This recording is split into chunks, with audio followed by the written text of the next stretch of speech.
Hello again. Happy Friday to everybody. I hope you're looking forward to your weekend and you're ready for my Friday video.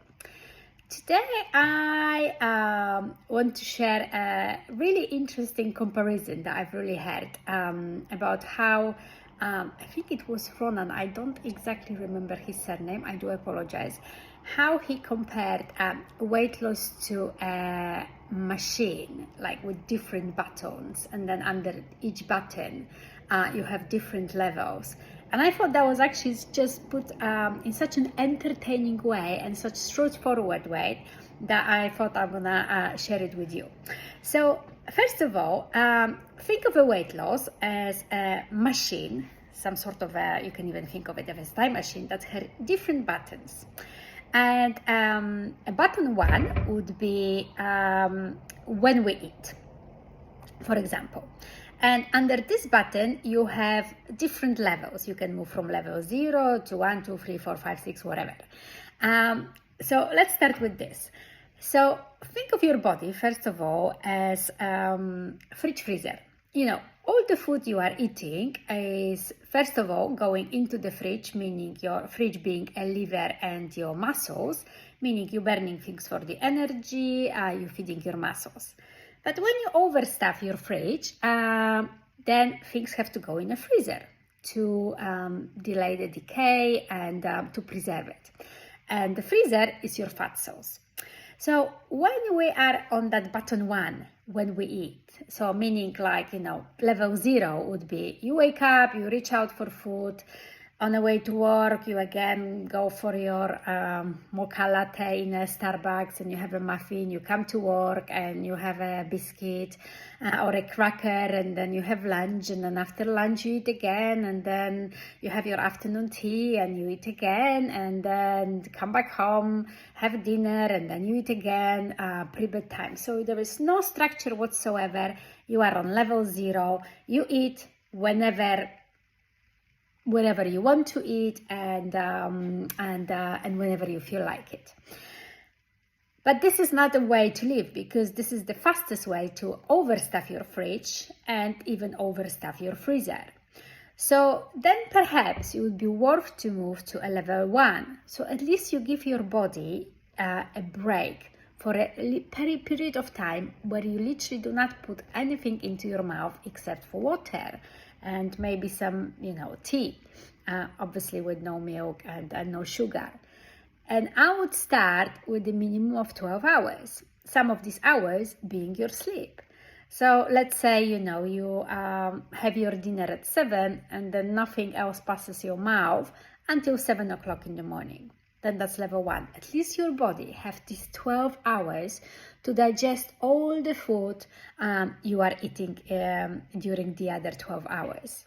And then perhaps you move to a level 2, where you give yourself a break for 13, 14, and move the levels up to 16 hours. And then once you've achieved that, you can go into the higher, longer fasts, which are healing fasts. So that's called intermittent fasting, ladies. And this is literally the best way to prevent overstuffing your fridge and overstuffing your freezer. So once you get that sorted, once you have a bit of a structure into when you eat, let's think about the button number 2, what we eat. So what is the best way to raise your metabolism? The best way, ladies, is to drink water. Literally straight away when you wake up and you get up from your bed, start your day with a big glass of water with some lemon juice. That's going to alkalinize your body. That literally is going to boost your metabolism. I think it was estimated by 30%. Just by drinking that massive glass of water, minimum 300 to 500 milliliters. And then aim to drink a lot more water than you do.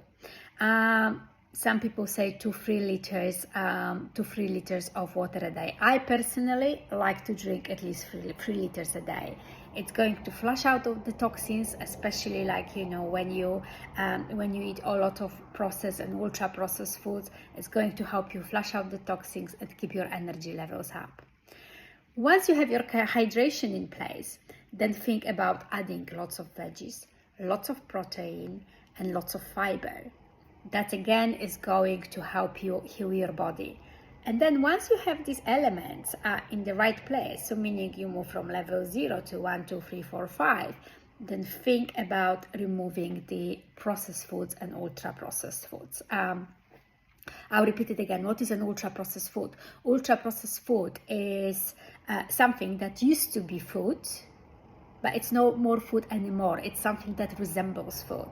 I always like to give an example, and I think I did it in my previous video, you know, of a potato. You had a potato which has some nutrients in, it has some fiber in, starch, and then you literally remove all of this, you remove all the nutrients, you add some additives, you put it through some processes, chemical processes, and you have a crisps.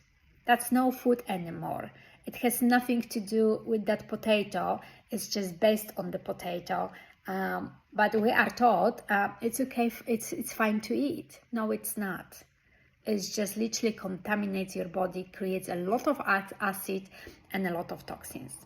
But as I said, when you think of that weight loss machine and you move through the buttons, you move from level 0 to 1, 2, 3, 4, 5. First, think hydration, think veggies, think protein, think fiber, and then start to remove the things.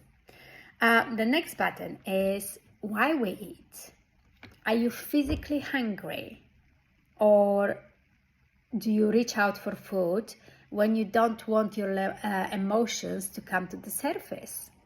You know, again, level 0, you reach out for food whenever you feel sad, stressed, anxious. And you know what? Sometimes when I ask people, like, do you feel like you're an emotional eater?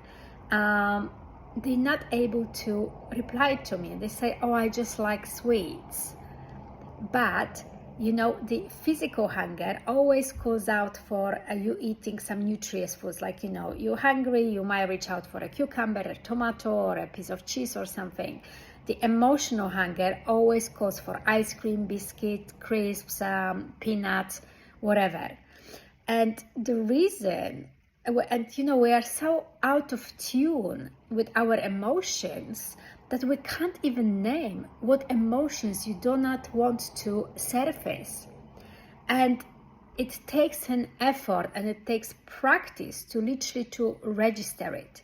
Because I can tell you, food is no solution here. It's like sweeping these emotions under the carpet in the hope they're gonna go away. But when you feel that emotional hunger, you want to reach out for the sweet, your body is telling you there is an emotion that should come to surface. There is something you need to resolve. There is something you need to deal with. And trust me, if you let it happen, the emotion is usually not as bad as fear of experiencing it. So I would like to encourage you to, next time when you feel like reaching out for something sweet or salty, which you know is not going to serve your body, think about, am I physically hungry, or is there something I don't want to feel right now? And I tell you, 99% of the time, it's going to be there is something you do not want to feel something. But as I said, it's usually done on a subconscious level. You cannot even feel like, oh, I feel sad and lonely, I'm just gonna have that ice cream out of the freezer. No, you usually cannot even name these emotions. But that's the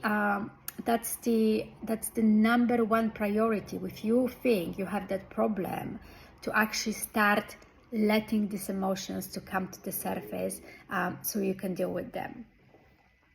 And then obviously the next button would be how much we eat. Do you stuff yourself to the point you cannot move and you just want to lie on the sofa and have a rest? Or perhaps you are under eating. Do you always feel hungry? Do you not provide your body enough nutrients? And again, you can go from one extreme to another. You have to learn that means moving through these levels on the button, how much we eat, to recognize when you are comfortably full, but not overstuffed and not too hungry, because if you're hungry, you're gonna reach out for the unhealthy snacks. And then the last button would be, why do we eat? Sorry, not why do we eat, how we eat. Do we eat mindfully, or do you have your meal watching a Netflix series or news, which are usually stressful and they are hardly ever positive? Or do you actually savor your meal? Is that a family event? Do you prepare it on a nice plate, making visually appealing?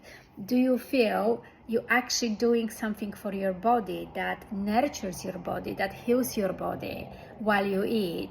Or you just eat mindlessly and without enough chewing, and then obviously the digestion is impaired in that case. So think about this weight loss machine with these 5 buttons and different levels, and start structuring these levels from a button, when we eat, then it's what we eat, why we eat, how much we eat, and how we eat.